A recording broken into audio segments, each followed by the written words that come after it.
G'day Minemogulers, this is Guardian Oz. I've spent some time doing some upgrades to see if I can actually process all of the mine nodes in the game, but all I've done is turn the coal nodes into the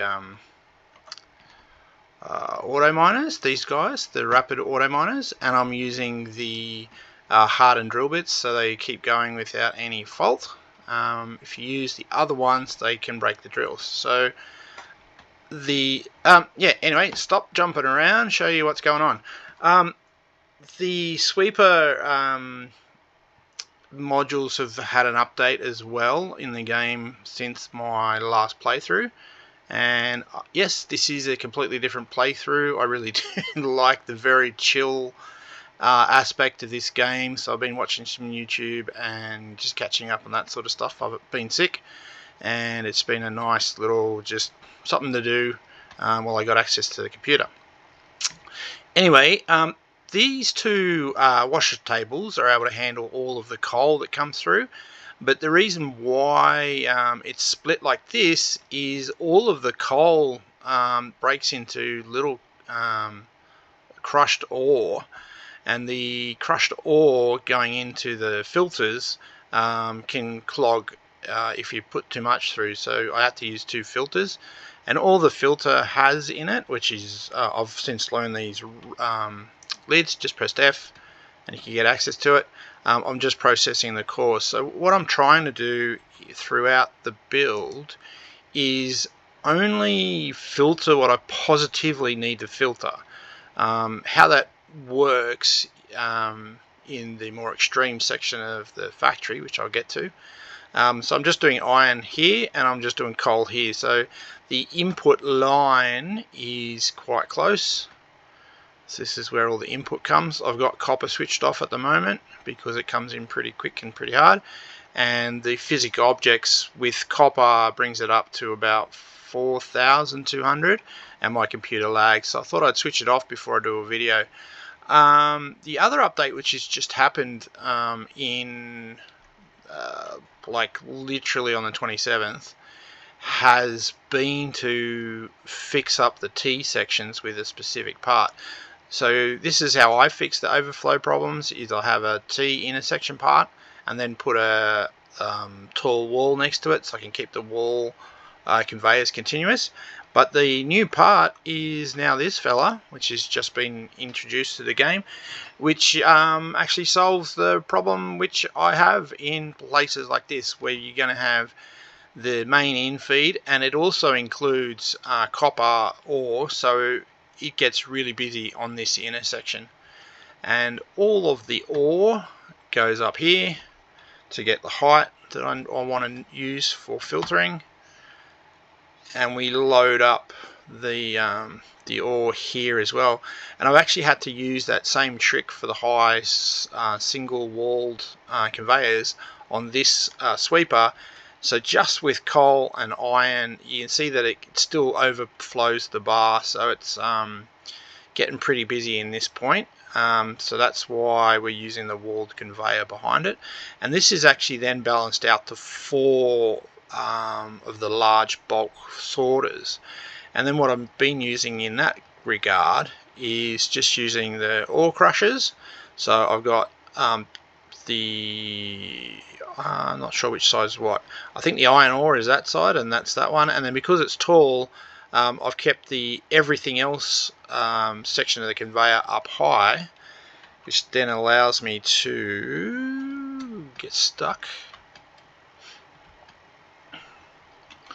So the copper ore comes out this side, and the iron ore comes in low on the other side. I can't get to it to show you, but all of the overflow comes into this box sorter here, and you can see even with the coal on its own, you can still get overflowed parts because it's just pushing out so fast. And this is just coal with the auto miners, so even this conveyor can overflow. So my fix would be to install a high walled conveyor.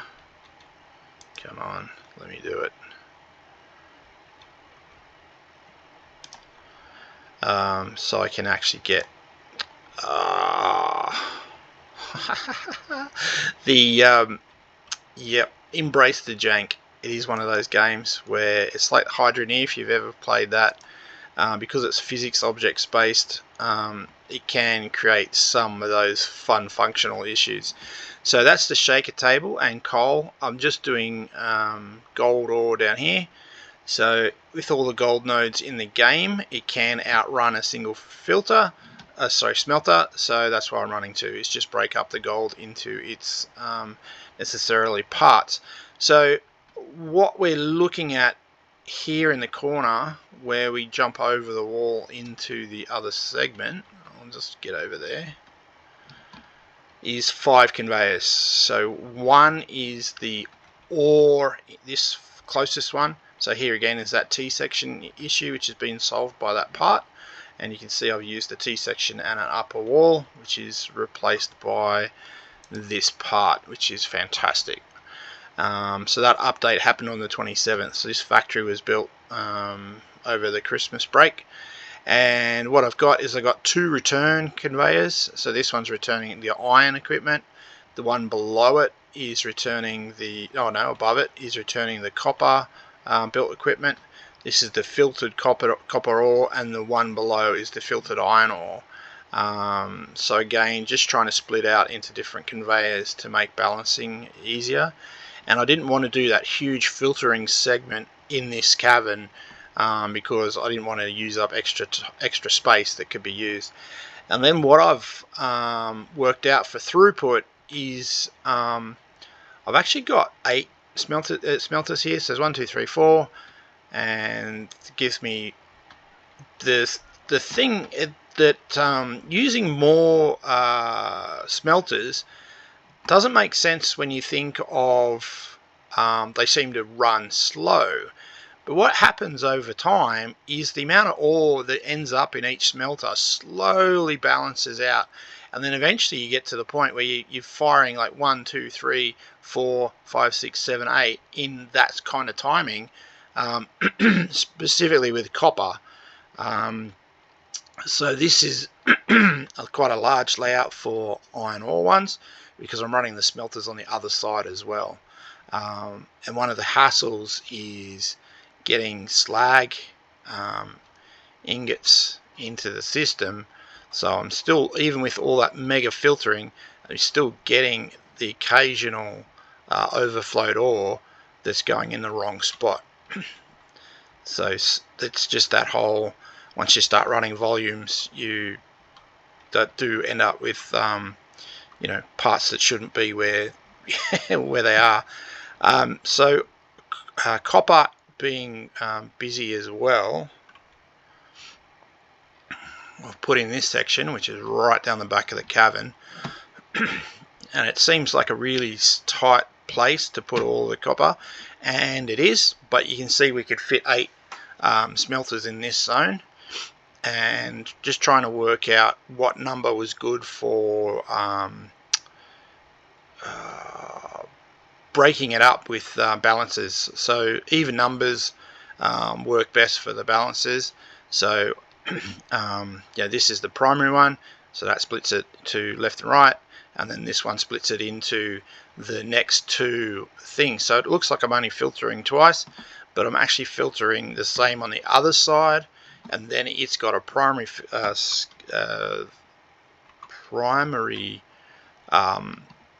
diverter in this spot. And again, I've used that high wall conveyor to handle overflowing of the sweeper. But because it's high in this cavern, when I need to do pipes, I'll just basically direct the plates down through here and then around into the conveyors that way. So at the moment I'm doing just polished plates. They get a bit gumpy. If you ever, the hardest part to route in this game is got to be the plates, and that's why I'm using the high walled conveyor to just sort of handle the jankiness of the plate. But if you ever play games like this, the jank is just part of the fun of the game. It's just trying to not be perfect about how everything runs, but just keeping your eye on your physics objects. So that's 2,300 there, and that is with the factory not producing copper, because I'm just trying to get past this crushed coal milestone. It'll be a bit of AFK after I do the video, because it's I'm also running the shaker tables. Probably faster just run a grinder, but you know, you need money, might as well let it run. So I grab a coffee, and so yeah, I've been just trying to intermix the conveyors as much as possible to give you that sort of sense of a really tight layout, and it is. Some of the gaps are specifically for paths, so I can walk around and go and check the factory, and some of it is that